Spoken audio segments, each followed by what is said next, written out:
ہم کسی کو کہتے ہیں کہ جی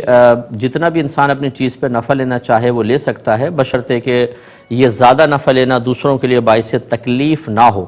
تو اسی شخص نے یہ کہا کہ یہ جائز نہیں ہے، قرآن میں تو ہے کہ نفع زیادہ نہ لو، تو یہ کیسے آپ زیادہ نفع کو جائز کہہ رہے ہیں؟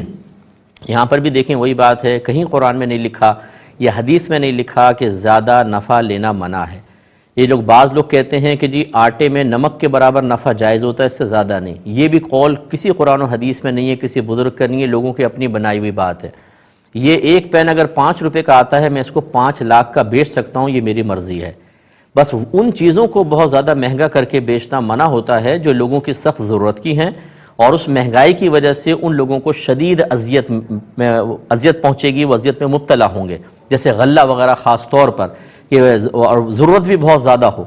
اور اس وقت آپ مہنگا کر کے بیچیں کہ لوگ اس مہنگے چیز کو خریدنے پر مجبور ہوں اور وہ تکلیف میں مبتلا ہوں، یہ نفع لینا منع ہوتا ہے۔ اب اگر فرض کر لیں گندم بہت زیادہ مقدار میں آٹا ہے اور بالکل سستا بک رہا ہے ہر دکان کے اوپر، لیکن وہی آٹے کا تھیلا جو 100 روپے کو وہ بیچ رہا ہے، میں اس کو 1000 کا بیچ رہا ہوں،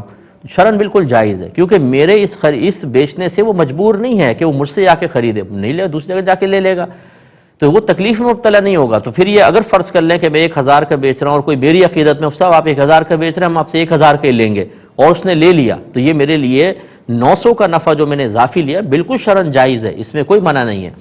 تو بس جہاں پر لوگ تکلیف میں مبتلا ہوں گے، جہاں شریعت نے خاص منع کیا وہیں پر ممنوع ہے، ورنہ جتنا چاہے آپ نفع لے سکتے ہیں۔